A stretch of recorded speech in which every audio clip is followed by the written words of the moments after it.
Hello and welcome to the Elemental Entrepreneurship Podcast. The elements are a metaphor, a simple organizational system to help us understand business and ourselves as business owners. And they are the components of nature, the roots of magic, and the building blocks of life. We all have some aspects of life and business where we thrive and others that are more challenging. By looking at these things elementally, we remove shame and judgment and can discern which elements would help us bring ourselves into balance. Earth, root chakra, Capricorn, Taurus, Virgo. Earth rules the parts of business that keep us safe and secure as we do our soul work. Sustainability, finances, contracts, systems, our core values, and clarity about exactly what our medicine is and how we fit into the ecosystem are governed by Earth element. Air, heart and third eye chakra, Gemini, Libra, Aquarius. Air rules our big vision, our ultimate picture of success. It's where we connect our medicine to a mission and decide what kind of impact we want to create during our time on this planet. Water, sacral chakra, Cancer, Scorpio, Pisces. This is the realm of our emotions, and business is emotional. How we feel about people, ourselves, visibility, uncertainty, how we handle stress and disappointment, all of this and more affects how you navigate your business. Water element is where we learn to resource ourselves and expand our capacity to hold the big feelings that come with doing our work in the world. Fire, solar plexus chakra, Aries, Leo, Sagittarius. Fire is where we take our gifts, our uniqueness, and our creations, and we blaze them out into the world. All things selling, marketing, and the day-to-day actions of running our business are ruled by fire. Too much fire and we burn out. Not enough and our business never makes it off the ground. And spirit, crown chakra. Every good gardener knows the day you plant the seed is not the day you eat the fruit. Spirit rules the faith required to keep tending your business long before you've seen a single sprout of evidence that it's growing. No matter what you believe in, spirit element is what you travel through after you leap and before you land. Life thrives when all of the elements are in balance. So do you, and so will your business. To find out your dominant element, take our quiz at intuitiveedgecoaching.com/quiz. Now let's get into today's episode. Hello and welcome to the Elemental Entrepreneurship Podcast. I'm your host, Sarah. Thank you so much for being with me here today. I am so excited that you're here. If it's your first time, welcome. If you're coming back, welcome back. So today's episode is a topic that might feel a little different from some of the other things that we've talked about on this show before, but it definitely connects to business because business is nothing but relationships with a lot of people. This episode is about codependency and fantasy love addiction. It's about toxic relationships. And this is taken from a workshop that I taught a handful of years ago as a guest in someone else's program. And boundaries, codependency, healthy emotional functioning in relationships is one of my favorite things to talk about. And it's something that I work a lot with people on in life coaching. But upcoming, I have a workshop coming out. It is a brand new workshop that I'm really excited about. And it's called Boundaries for Business Owners. And in honor of Boundaries for Business Owners dropping and being available for you to register for right now, the link will be in the show notes, I wanted to share this episode because I have been told that when I teach and talk about codependency and boundaries, that there's a way that I break it down that's a little bit different than people have heard of it before, and that helps people understand it in a different way than they've heard it before.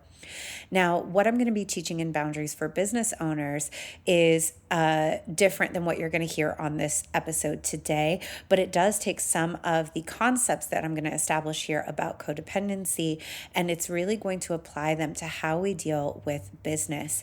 And there are a lot of things that I believe are boundaries issues that may not readily seem like boundaries issues. So things like fear of visibility and being afraid of posting things that we might otherwise call witch wound, or fear of like sharing your big opinions or taking up space or being persecuted, struggles with pricing, naming and owning and claiming your pricing, scope creep and over delivering with clients. There are certain things that you may have addressed on their own but still struggle with. And to me, that's a hint that there's actually a boundary issue happening. It's not just fear of visibilities, there's something going on with boundaries. It's not just about allowing clients to kind of nickel and dime us. There's something going on with boundaries. It's not just about being worried about sharing our big, bold opinions. There's something happening with boundaries. And so, in Boundaries for Business Owners, I'm really going to be breaking down what boundaries are in a way that might be different than what you've heard before, how they function, and how they can cause dysfunction in our businesses, and ultimately how poor boundary function in our businesses can be incredibly expensive. And also in that workshop, I'm going to be teaching you some techniques that you can use to heal and restore healthy boundary function when you recognize that you are operating with poor boundaries.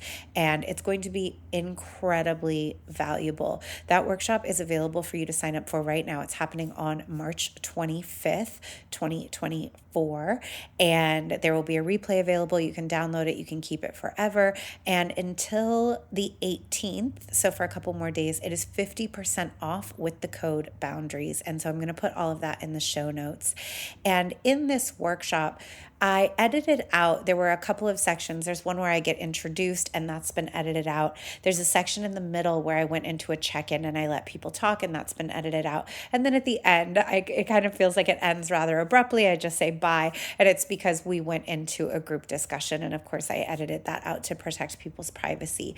So, there are a couple little moments where you'll notice that things might seem like they're cut. It's because they are. I did not want to include anyone else's personal shares in this. So you're only getting the lecture portion of this workshop. And of course, if you want to watch this, this will be up on my YouTube channel with slides. And my YouTube channel is Intuitive Edge Coaching. So I'll put the link for that in the show notes as well.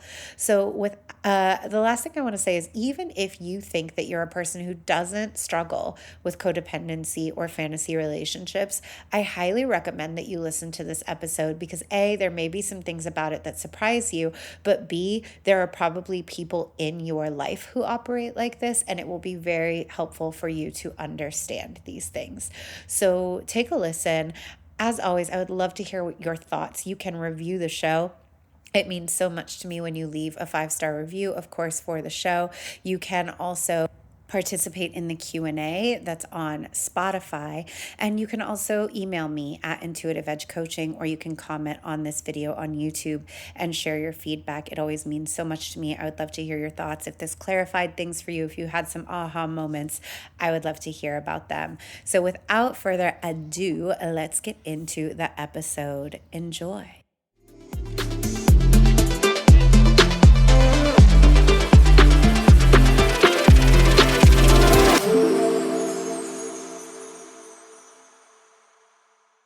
Before we dive into this conversation is just a quick grounding.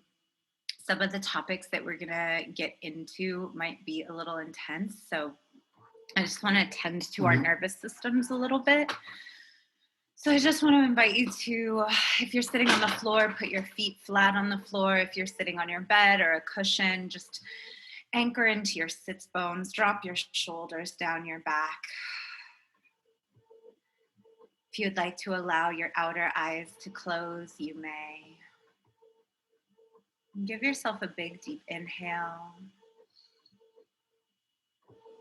And extend your exhale longer than your inhale.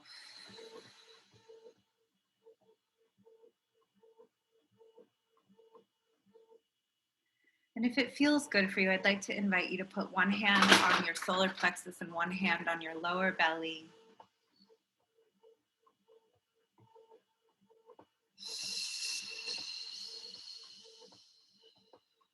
You may repeat to yourself inside or out loud, I am here. I am now.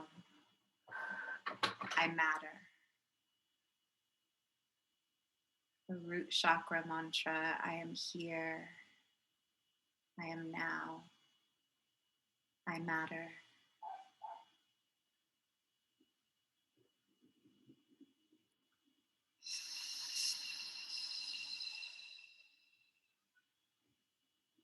Feeling yourself centered in your body, whole in your body, home in your body.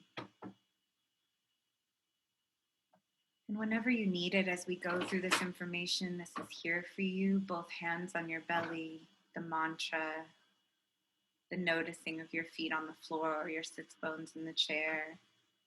Over and over again, we can always return to home within ourselves. One more big deep breath.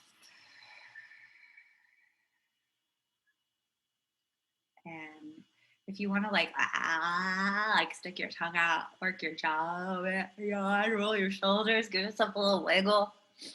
All of those things are good. Oh my gosh, I think all the paper's printed. Look at God. Okay, so the next thing I want to say, the next bit of business I want to attend to is that my foundational belief in my work is that everything is healable. Everything is figure outable, no matter what you've been through, no matter what you've done, no matter what you've experienced. I have seen people not only survive, but thrive from some of the most heinous things any human being can ever experience. Everyone has trauma. Everyone has shit. Everybody has some unhealthy relationship patterning. It is like just a part of the human condition. And everything is figure outable. Everything is healable. You can recover from anything. So if any of the information that I'm sharing feels confronting or startling, or you just see yourself reflected in it and you want to hide, just know that everything is healable. And so as we get more and more honest with ourselves, as we look more deeply into our own shadows, our own past, our own behaviors, our own weirdness, our own fucking just messy, imperfect humanness, that we're looking at it with the belief that we can heal it, that we can recover from it, that every single thing we go through becomes our strength, our magic, our testimony. We are able to alchemize and transmute everything. You are all very powerful sorcerers. Some of you I know personally, and some of you I'm just meeting, but I know for sure if you're here, you are a very powerful sorcerer and sorceress, wizard, that you can transmute and alchemize anything, always. So give yourself grace. Give yourself compassion. Nothing that's presented here is designed to attack, even though sometimes when we look at information, we're like, oh, hashtag attacked. But no, hashtag called in, hashtag give yourself grace, hashtag radical compassion. Write down questions as they come. I'm going to take a couple of pauses for questions, but if as we're going, you have questions, concerns, comments, things you don't want to forget, if I see you looking down or frantically scribbling or like even typing notes on your phone, I won't be offended. So yeah. And if I see comments in the chat, I'll try to hop in to the chat. Okay, so we're going in. The main toxic relationship patterns I'm going to talk about today are codependency and fantasy addiction. And I'm talking about those ones because they're my favorite. No, because they're the ones that I have had personally and have dealt with personally. I will be using a lot of language from addiction recovery. So if you hear me talking about things that are parallel to substance addiction, like a lot of my recovery work has been in both CODA, Al-Anon, which is like family program, and I've also done Love Addicts Anonymous. So I've done 12-step for both of these things and therapy for both of these things. But I want to say that I struggled really deeply. I had complete boundarylessness, and I had fantasy love addiction, which we're going to get into, for a majority of my life, like until I was in my early 30s. And I've been in A lot of therapy.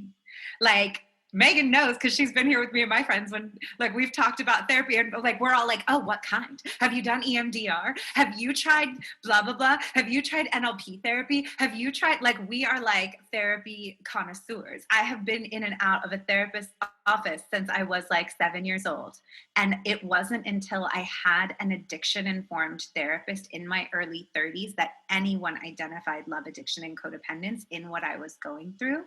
So I think it's a really important lens because that really helped me understand that the things that I was struggling with were, I'm going to get into where they form from, but that they were like predictable outcomes of my childhood experiences, and that there was like a formula for healing them that worked that other people had been through, which I found very relieving. I'm like, oh, great. Like, there's a name for it and we know how to fix it. Fucking thank God. Like, it's not just me. I'm not just nuts. This is a thing that like has a predictable way to treat it. And that was very helpful for me.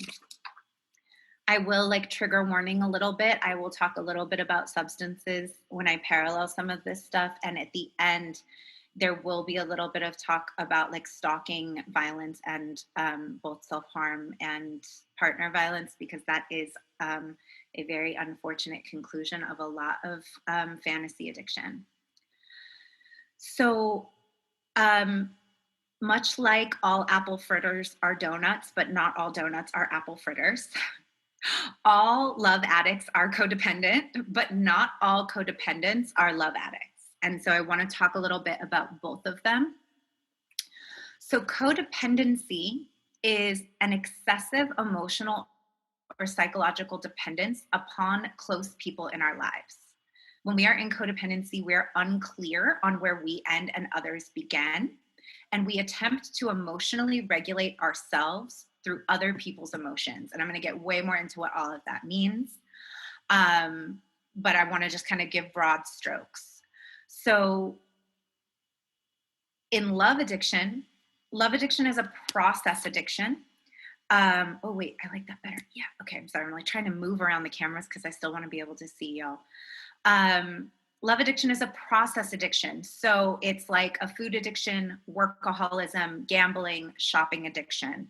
And so love addiction is an obsessive compulsive process used to relieve or medicate intolerable reality. So love addiction requires a healing from love addiction requires a path of detox, sobriety, and recovery, like substance addiction. So I wonder if you can even see already how they may fit together, right? You can see how if someone is addicted to relationship, they would be codependent. But if you are codependent, you don't necessarily have an obsessive compulsive addictive component to your relationship processing. So I'm just kind of like pulling those two things apart a little bit.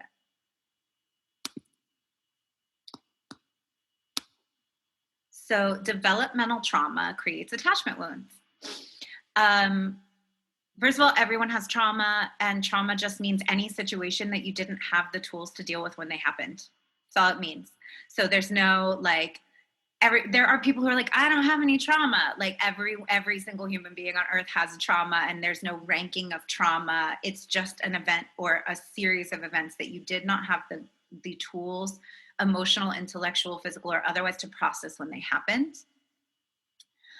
Developmental trauma, usually we're talking about ages 0 to 7. Depending on who you're talking to, it could be 0 to 14 or even 0 to 25. I'm pretty generous. Sometimes I'm like 0 to 25. That's like when your frontal lobe is fully formed anyway. We're all just little soft babies up until that point.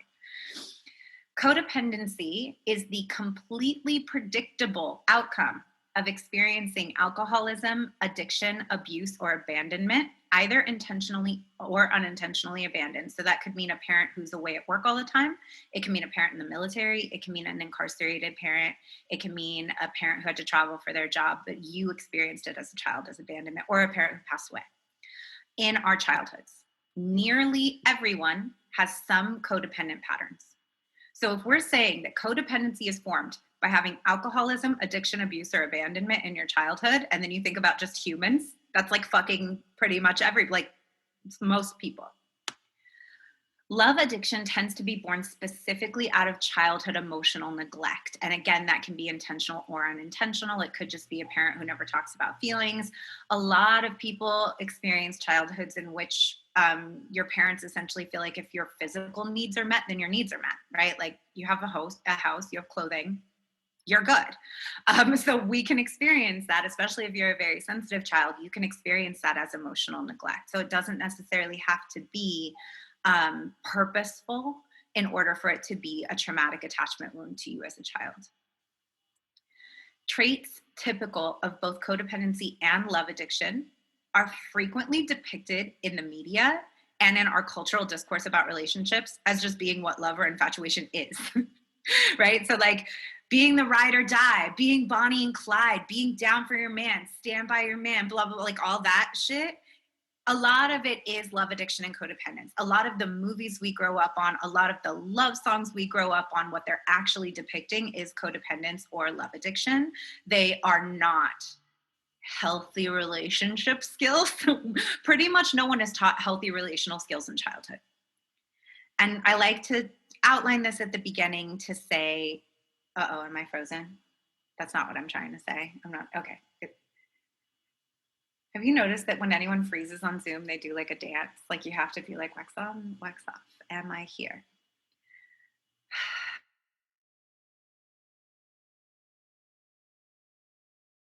I keep freezing. Beginning to say that while these conditions are not our fault, they usually become apparent in our adult lives when the way that we've been existing in relationships causes us to hit a rock bottom and our lives become unmanageable. So if you've ever done any 12-step, you are familiar with that language. Rock bottom or my life has become unmanageable. That is usually when we come face to face with like, there's something going on and it's me. It's coming up in all of my relationships, not just romantic relationships. It may be coming up in my friendships, in my work relationships. There's something happening here. And it doesn't usually, we don't usually attend to it until it becomes unmanageable. And so at this point, I just like to say that while it is not our fault, once we become aware of it, our healing is our responsibility and everything is healable. Okay, so codependence, we're going to get a little deeper. It is extreme boundarylessness.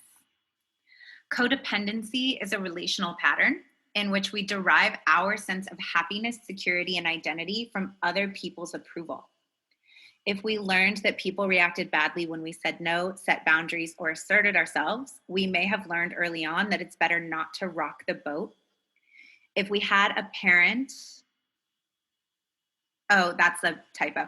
If we had to parent our parents or caretake an addicted or mentally ill parent or family member, we also grew up in a situation where we were not able to develop boundaries because our well-being literally did depend upon the other person being okay enough to take care of us.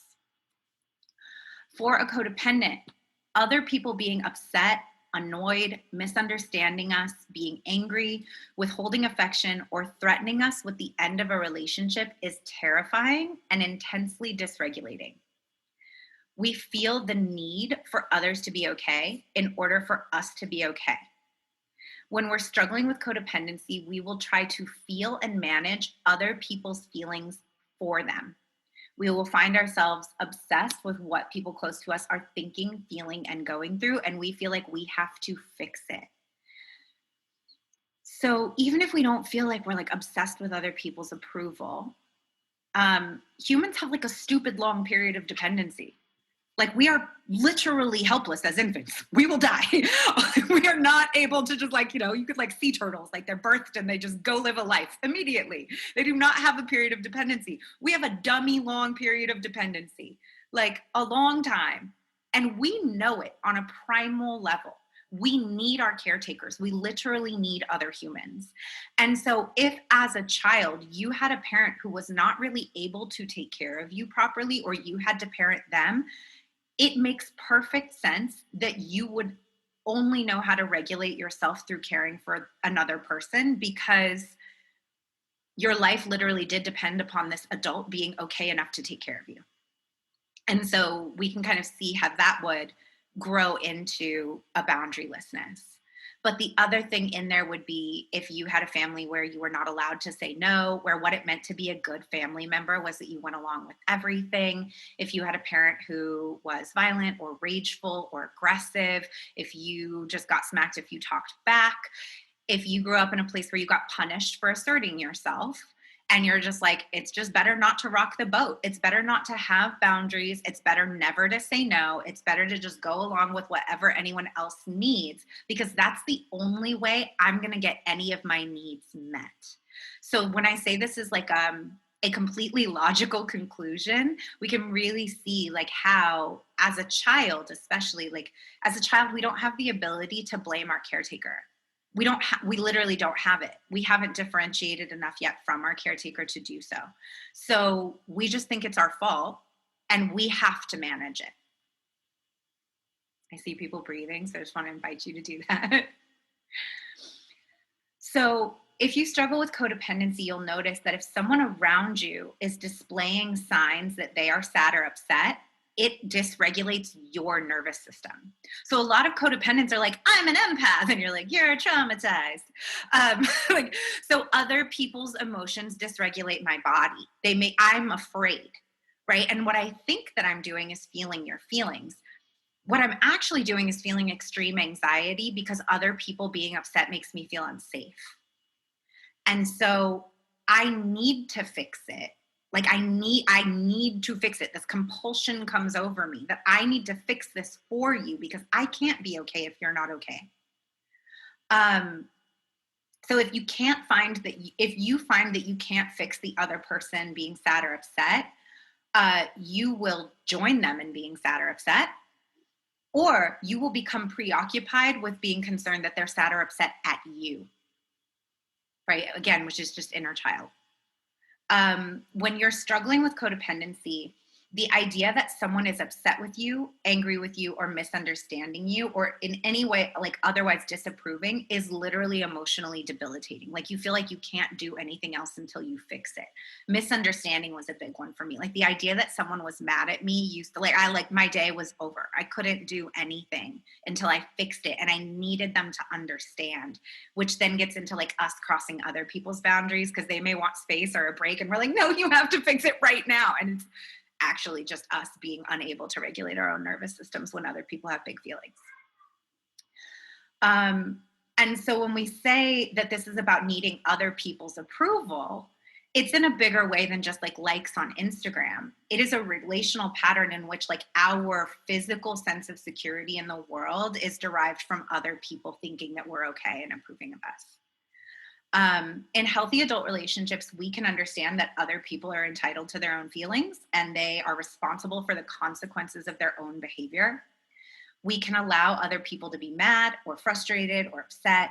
That's what holding space means. I can just be here with you while you have big feelings and I don't freak the fuck out and need to get into your life and fix it for you. We don't need to do anything.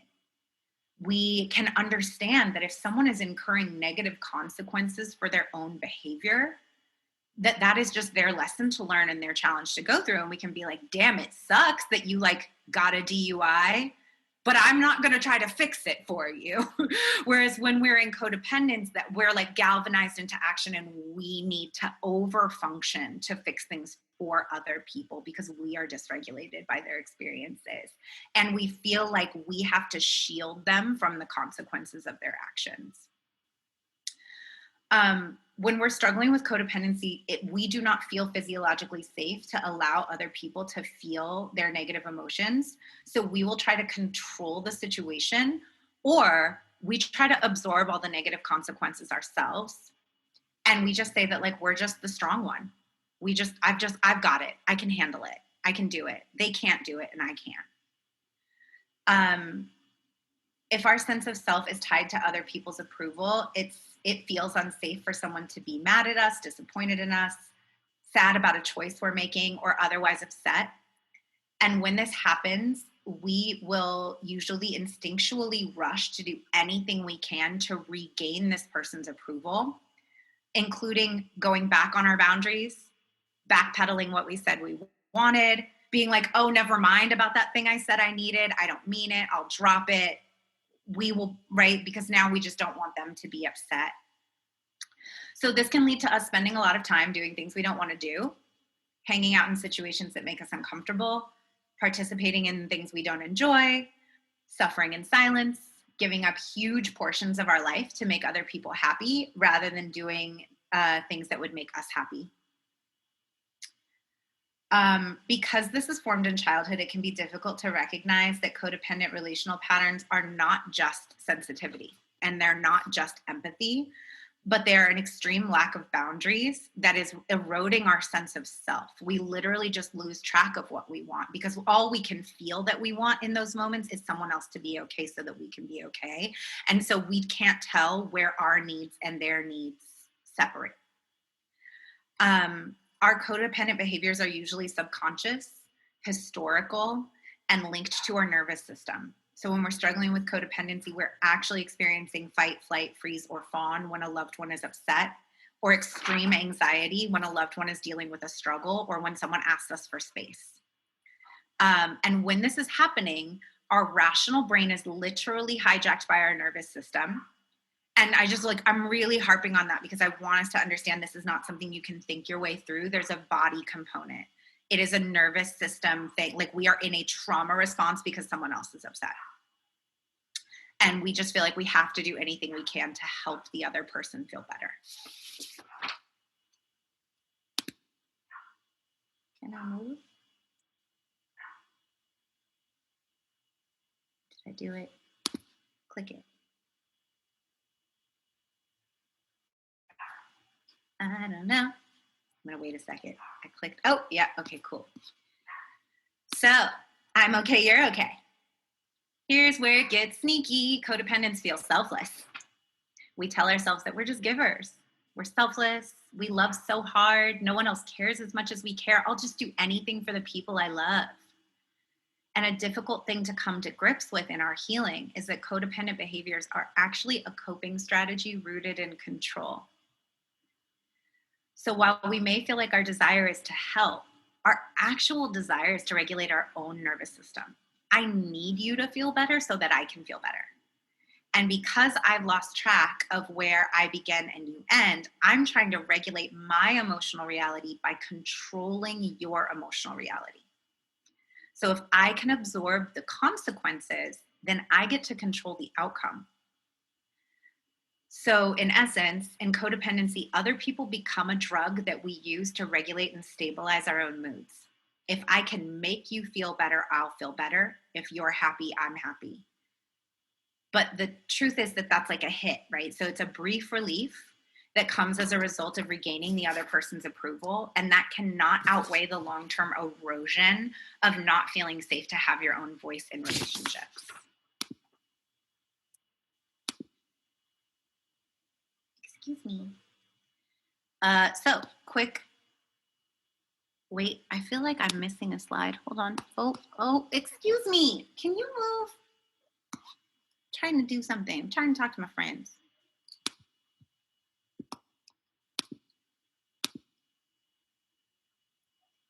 Huh. Am I missing a slide? Oh, okay. Here we go. Here's one. So, signs of codependency include excessive caretaking, controlling, and preoccupation with people and things outside of ourselves. So I want to talk about enabling for a second, because that's what a lot of people think of when they think of codependency. So you might think of it only in terms of substance abuse. For example, the codependent parent of an alcoholic or an addict who gives them money and housing, repeatedly bails them out of trouble or cleans up their messes, makes excuses and apologies for their behavior. This codependent behavior is called enabling, but a codependency is a lot broader than that. And we may be unknowingly enabling many forms of behavior that are ultimately harmful for us in relationships. But enabling is also a strategy. And it's a strategy that we use to ease relationship tension that's caused by one person's problematic habits. So there's one person in the relationship who is doing things that are destructive, and then we excessively caretake and enable that behavior to keep going rather than holding that person accountable, usually because that person is incapable of being accountable and we're incapable of leaving for whatever reason. So I like to think about enabling in terms of who in a relationship incurs and experiences the consequences. In a codependent relationship, one partner pretty much always absorbs the consequences while the other partner is always spared experiencing the consequences. So, for example, if someone repeatedly says demeaning things that cut you down after being told this thing hurts you, a reasonable consequence for that behavior would be that you stop talking to that motherfucking person. But they might not like that, and that might hurt their feelings. Now, this is the consequence for that person's behavior, and they might need to experience that consequence for their own growth and healing. That might be part of their journey. They need to lose you in order to grow. But like, okay, so a healthy outlook would be that, like, while that might be sad or disappointing, we understand that this is that person's journey and that we cannot sacrifice our health or our safety or our sanity to stay in connection with them when they're speaking to us in a way that we can't abide. But when we're struggling with codependency, we might shield them from that consequence in order to spare them from having to endure any pain, or in order to keep them from being upset with us, or to keep their approval. So we begin to prioritize their well-being over our own. In order to stay in a relationship like this, we have to do these constant mental and emotional gymnastics. We are exhausting ourselves, rationalizing why it's okay, why the other person can't be accountable. We make excuses for them. We tell ourselves we're strong, we can take it. Maybe we misunderstood. Maybe they didn't mean it like that. We are like, they had a really hard childhood, and we're just going through all of these things to try to like make it okay that we are absorbing the consequences of this person's behavior for them. And meanwhile, we are shrinking our personality and our emotional needs into smaller and smaller boxes. And we are just determined to like need less. I'll just need less. I'll just handle it myself. I'll go to therapy and deal with the consequences of this while this person just keeps acting like this. We make excuses for them. We lie to ourselves and other people about their behavior. We think things like, oh, they've just been through so much, I can't leave them. I know I can handle this behavior, but they can't handle me leaving. I can count on myself, but they can't handle being alone. If I leave, it'll crush them, right? So it's martyry when we look at it. Like, we think we're being selfless again, but really we're like painting ourselves as this person's higher power. We may also continually display the type of care that we want to receive in relationships while silently expecting that the other person will eventually reciprocate or realize one day how much we've done for them, while experiencing ongoing pain when they don't seem to pick up the hints. And this is passive-aggressive overfunctioning. And it is a hallmark codependent behavior, right? Like, I'm just giving you all this stuff waiting for you to one day realize how great I am, and that it's always been me, and that I've always been the one who's held you down and done all this stuff for you. And one day you're just going to turn around and you're going to be like, oh, it's been you all along. And they're going to become this great partner. It's usually not happening. People who are happy to take are just happy to take. And they're like, oh, she just gives it. She never seems to fucking care. They, whoever, he, she, this is not she specific.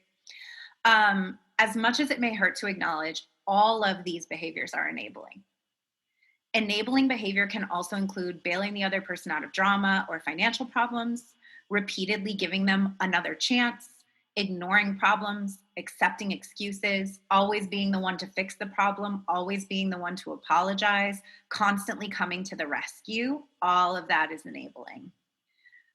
When we do this, we don't only wound and diminish ourselves, but we actively prevent the other person from experiencing opportunities for their growth and healing, right? Again, like, we don't usually heal until our shit becomes unmanageable. So when we're codependent and we're shielding other people from consequences, they don't get to have that rock bottom moment that makes them go, fuck, like, my relationships keep ending this way. I need to do something about it. And so sometimes I think it's important to look at how, like, we are in some ways, when we're doing this, denying other people their growth opportunities, because we're not just like being like, yeah, you fucked up, buddy. Like, sorry, you're going to have to deal with losing me.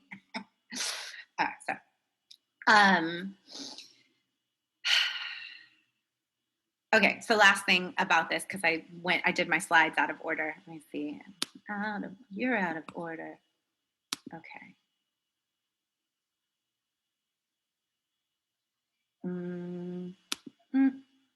Control. No. Okay. So I said something about control. That is a strategy about control. So when we're struggling with codependency, we might have stories that say, I always do more for other people than they do for me.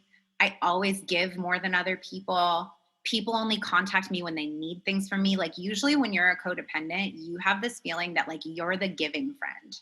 You're the friend who does everything for everyone. In every relationship, you're the one who gives the most. We might have persistent feelings of dissatisfaction in our relationships, not just romantic, but across the board, and feel like we're surrounded by users and people who take advantage of our kindness. We may have this story that like we're so nice and nothing bothers us and it's really hard for things to get to us until one day we like blow up at people or cut them off. I used to be the queen of this. Everything would be fine until I'd blow up at someone and cut them off. They would get like an email bomb from me outlining all the ways that they were fucked up. But it was really because I had not spoken my boundaries until like I was building silent resentment and waiting for them to wake up to all the ways that I was overgiving and reciprocate. So because we've lost track of where we end and other people begin, we get fixated on other people needing to change in order for us to heal. And so we're like, if this person could just do what we need them to do, if they could just stop doing this thing that hurts me, if they could just stop drinking, if they could just go to therapy, if they could just do this thing that I want them to do, then I'll be okay. And then I can finally be happy and then I can heal. Which also means we're always the victim. We're always the giver. We're always the martyr. We're always the helper. We're always the one who does for others and is left wanting. And we lose track of the fact that the only person we have any ability to truly control, protect, or heal is ourselves. So I feel like this is a nice place to pause because that's a lot. And I just want to check in and ask if this explanation of codependency sheds any light on your relationship experiences, if there's been any ahas so far, and how are you feeling? Hey entrepreneur, I don't care what stage of business you're in, if you're doing it alone, you're doing it wrong. We need people. We need people in our corner. We need outside eyes. We need someone to go to. We need that in case of emergency break glass person that we can call when we're stuck or frustrated or overwhelmed, when we aren't sure what move to make, or when we just want to celebrate our accomplishments. We need the right people on our team. No one who has ever built a big, successful business does it alone. You should not be trying to do it all alone. You need people in your corner because owning and running a business might be one of the hardest things you ever do. And most people in your life simply won't be able to relate or guide you if they've never done what you're trying to do. Ideally, I'd like to see you in one-on-one coaching so that I can really be a partner to you behind the scenes in the day-to-day of your business and walk alongside you through every season, every stage, even into the nitty-gritty details. But if you're not ready for that, at the very least, I want you to get into the Elemental Entrepreneurship Coven. Elemental Entrepreneurship Coven is the #1 resource you need for success as a heart-centered creative entrepreneur. There is truly nothing else like it on the market. It's a hybrid of courses, group coaching, a mastermind, and a brilliant, supportive community all in one. Joining the Coven will connect you to teaching and tools designed to guide you through every single step of building and scaling your business to 6 figures. No more questioning what to do all by yourself. No more buying random one-off courses on different topics and trying to patchwork it all together. Every single topic you need is covered. We're talking from legal structure to contracts to branding to marketing to product development, launching, you name it, it's in here. Can you imagine never having to buy another course again because you've already got it all under one roof, and if you need something, you can just search it and find it? That alone is worth the investment. But you also get access to bi-weekly, high-impact live group coaching sessions with me, ongoing workshops with guest experts, and our private Facebook group so that you can stop doing business alone. And you should. An Elemental Entrepreneurship Coven is one amazing way that you can do that. Go to intuitiveedgecoaching.com/coven, COVEN, to join today. And as a special thank you for being a listener to the pod, simply enter the code podcast on any checkout page for 11% off your first 3 months of membership at any level.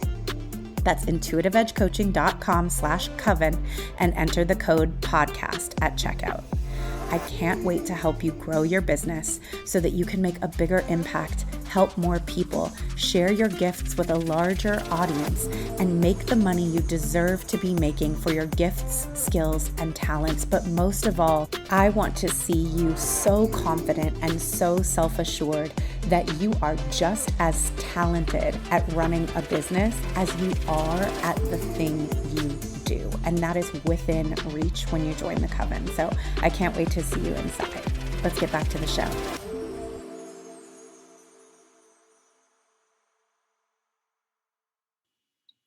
Let's talk about love addiction, which I pretty much will refer to as fantasy addiction from here on out because it's more accurate. Sad little Canva guys.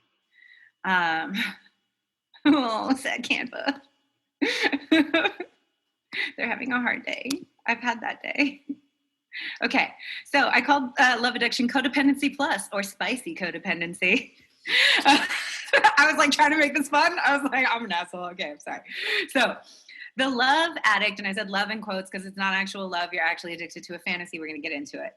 The love addict struggles with codependency and then chooses addictive behaviors and internal processes to compensate. We don't actively choose it. We don't know we're choosing it.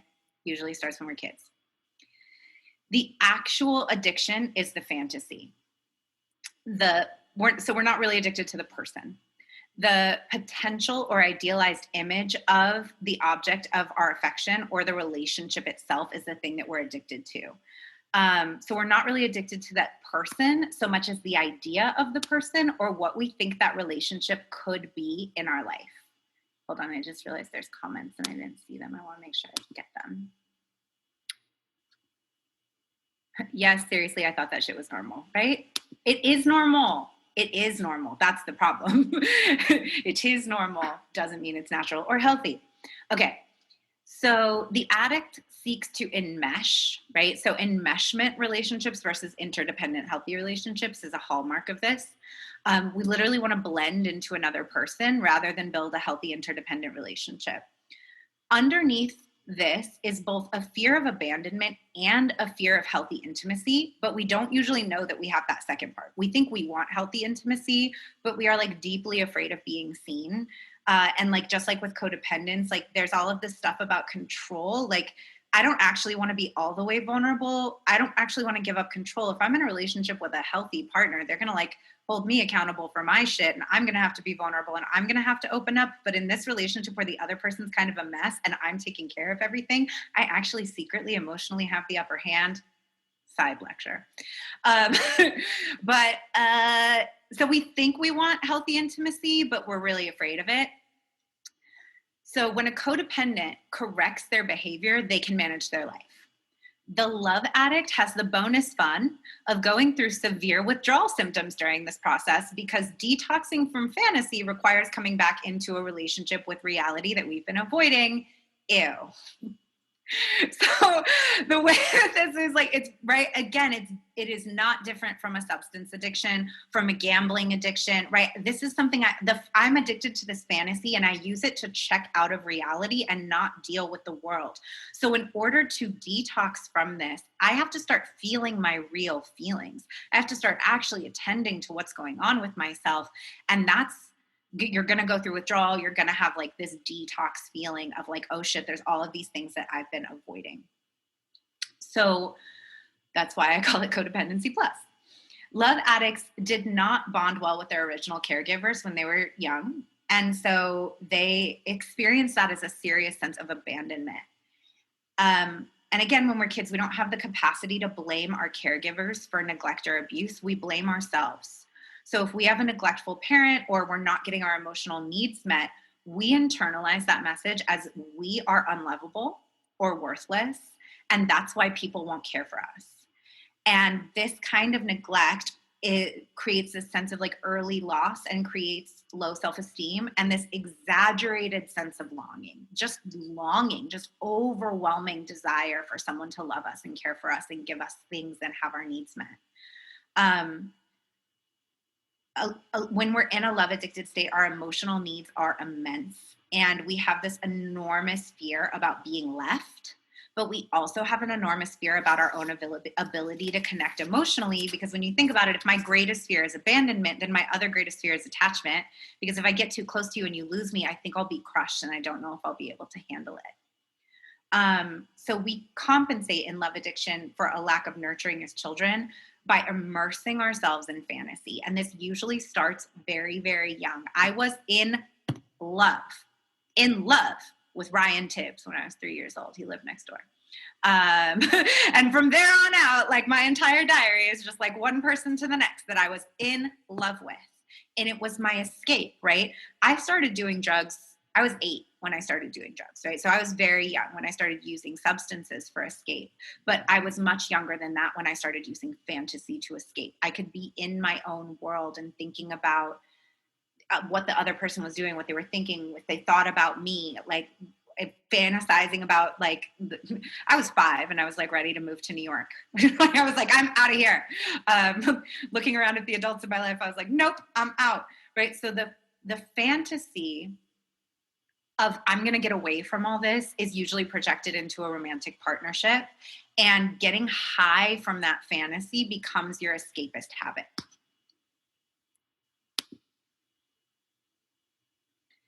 It is not all in your head. So once again, getting into the nervous system part of this. When a love addict engages with their fantasy, they get high. Endorphins are released into their system, relieving their emotional pain. But I also want to say this doesn't mean that the fantasy is always a pleasurable fantasy or a positive fantasy. And the high, after a while, becomes the norm. So just like, right, like I'm addicted to coffee. At this point, I don't get a high from caffeine most of the time. I just need it to be normal. So it's like coffee's pleasurable, but it's also just part of my routine. And if I don't have it, I get headaches. I don't feel right. I don't have focus and energy. I need this substance to normalize. The same thing happens in a process addiction. So you need the hit of your fantasy just to feel normal, and you're using fantasy to regulate. So this can mean obsessively thinking about the person or the relationship, looking at the person's social media, contacting them, driving by their house, showing up at work. Like all of those things are like, I need a hit. And so I like to I want to parallel this because again, it's not just a thing you can think through. There is a physiological addictive component that is going into this. So when people talk about like in love addiction, people talk about getting sober from love addiction. It's a real thing. Like any substance can be used as a drug. Anything. People are weird. Anything can be used as a drug. So like we're using fantasizing about relationships or other people as an escape from reality. And there is a detox period and like an endorphin thing that's happening in there.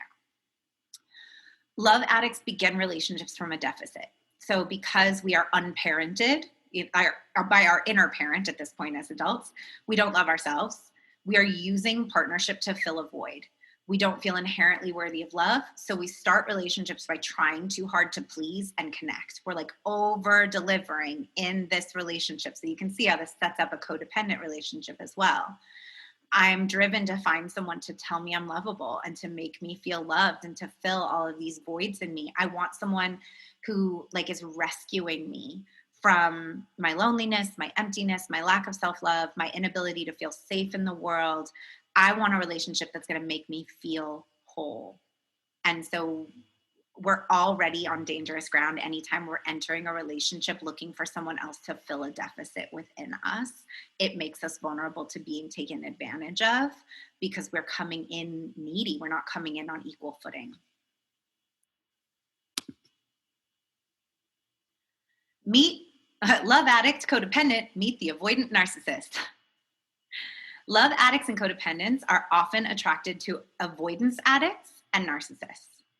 Avoidance addicts are not available for a relationship, even if they pretend to be or long to be.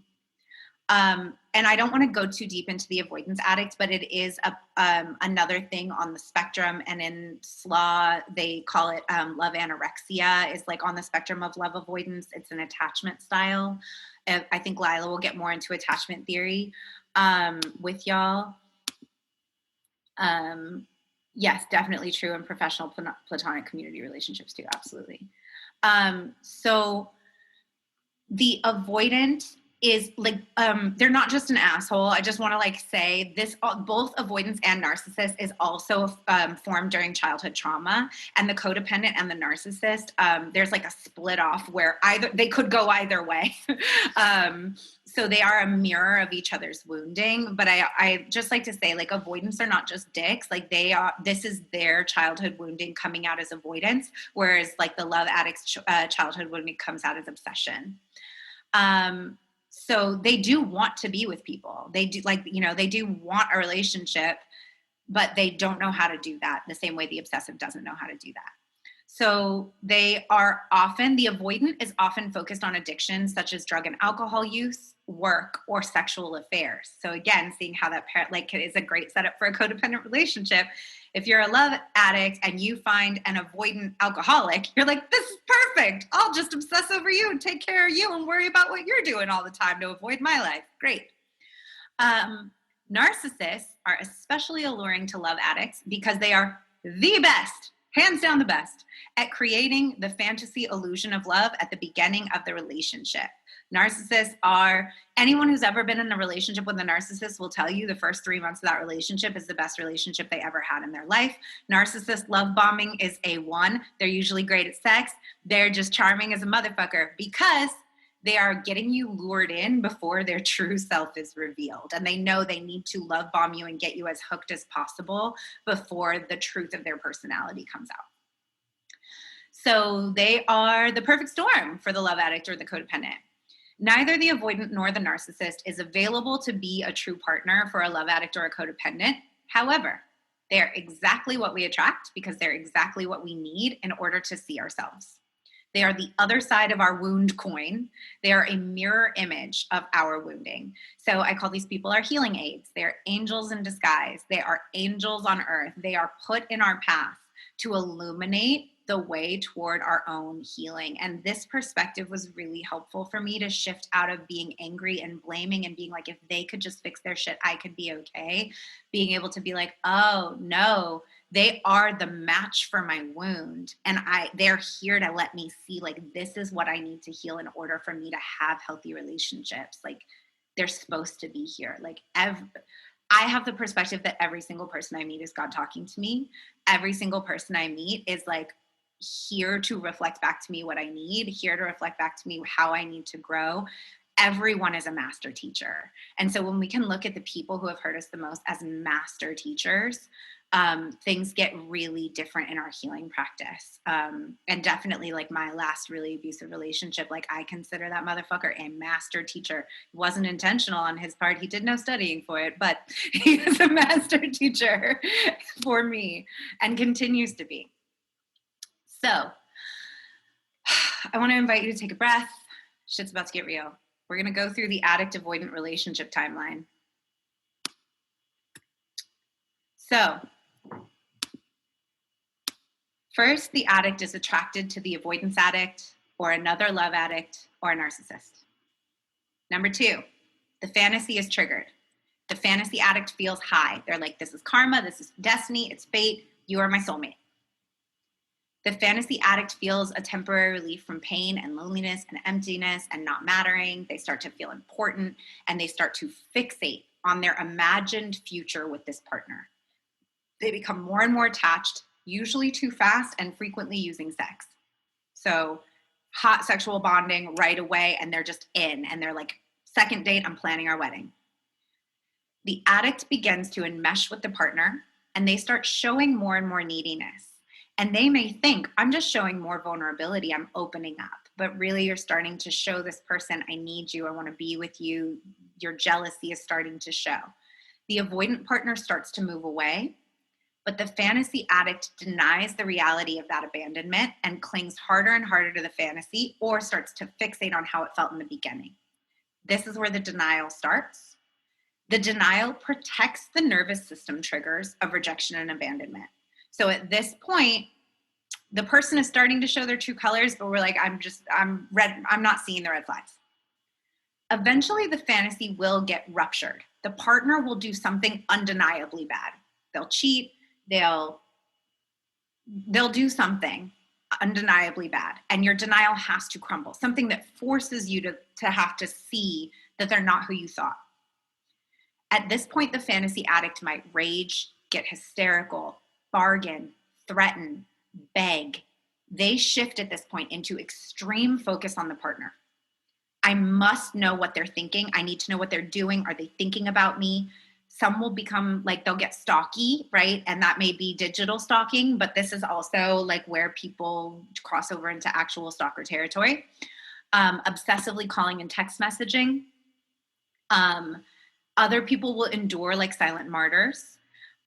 They might call their partner's boss or coworkers or friends. I've been this girlfriend, or tell people what the partner did in order to gain sympathy.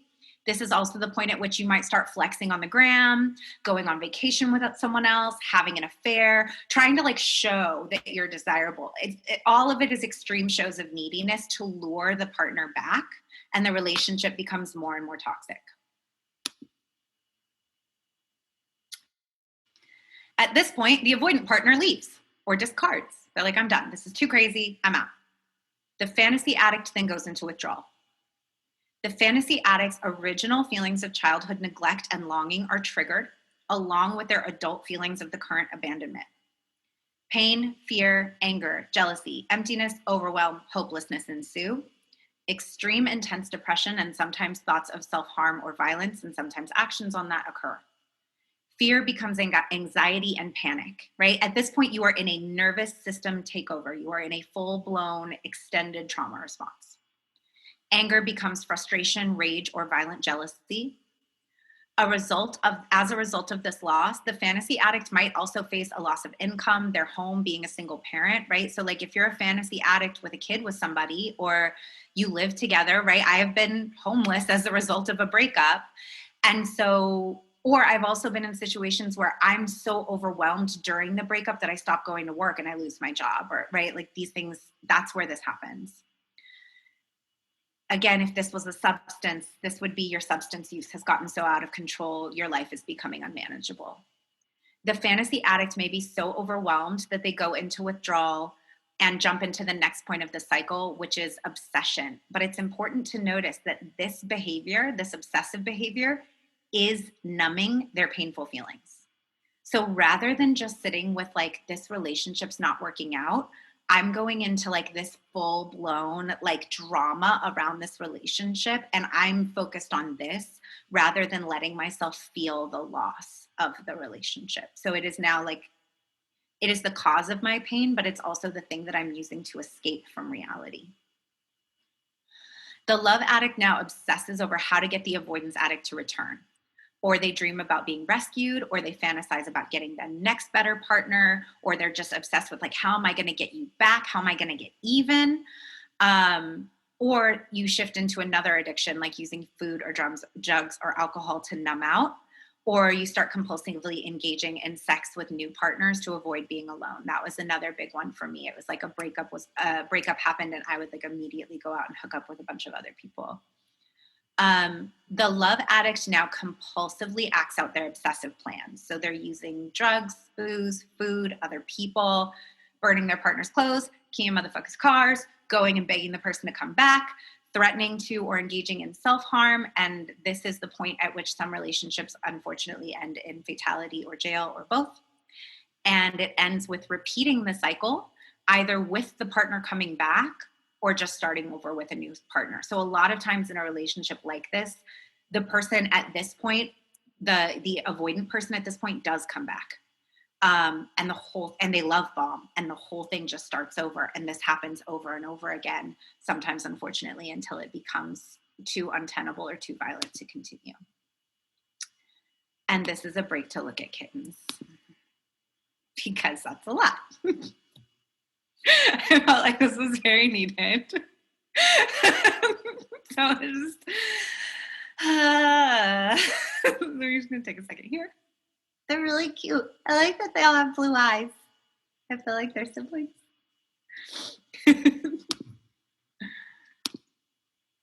Echo just meowed. Of course she did.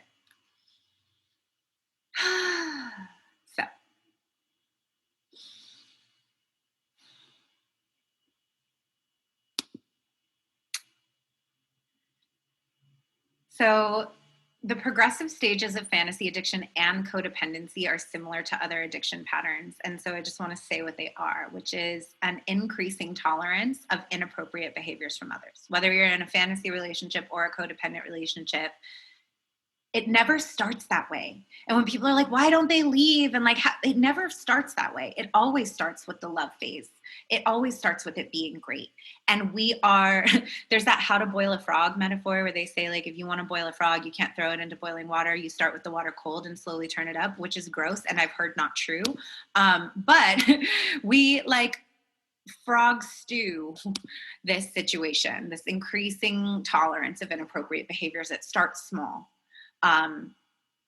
And as we're growing an increasing tolerance of the inappropriate behavior, we're growing more and more dependent on the other person and on the relationship itself. And that might be like we move in together, we blend finances, but it can also be emotional dependence. Usually during this time, we're also experiencing a decrease in our self-care, mostly because we just start filling our time with taking care of the other person. And like we have less and less time to do the things that care for ourselves.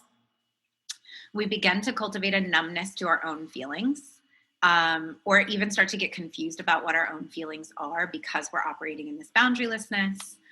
We feel trapped or stuck. We feel helpless to fix the relationship, helpless to end it. Because we're losing our self-care and self-value, we're starting to experience increasing despair, disillusionment, and depression. We feel a loss of power and a loss of ability to respond. And there's 2 number 6s. Great. Confusion about reality causes extreme dysregulation and our behavior can become bizarre. Like we just start getting weird because we're so dysregulated all the time and so confused about reality. And then in the final stages, we are feeling abused and or becoming abusive ourselves.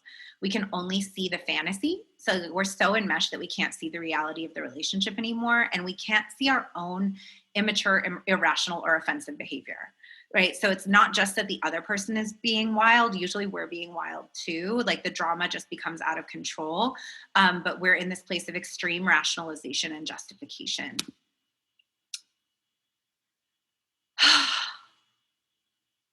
So healing starts with recognizing that we're in control of our own reality. Shifting out of codependency and love addiction requires recognizing that relationships are co-created. Both the fantasy obsessive love addict and the codependent were in this bubble of like, I'm so selfless, I'm such a giver. It's the other person who's out of pocket, I'm not. So we have to realize that we have to change as well. It's not about the other person changing, becoming more considerate, learning better communication skills, or becoming more receptive to you. It's also about learning that you need to clearly state your needs, set firm boundaries and stick with them, walk away from relationships that aren't equitable or don't really enrich your life, learning the tools you need to emotionally regulate yourself so that you can hold space for other people to feel their feelings without needing to fix them in order to make them feel safe.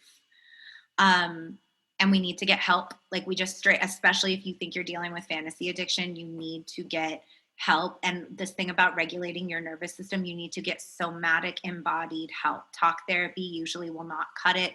You can't think your way through a nervous system issue. You need the tools to regulate your nervous system. So the last thing I wanted to say about relationships being co-created is that phrase, you teach people how to treat you. When you're in a codependent relationship of any kind, what you're teaching people is that they can behave in a way that violates you and you will accept their hurtful behavior.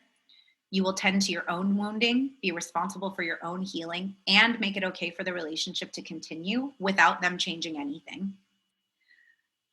You teach people that you will do all of the emotional labor in the relationship and do all of theirs as well.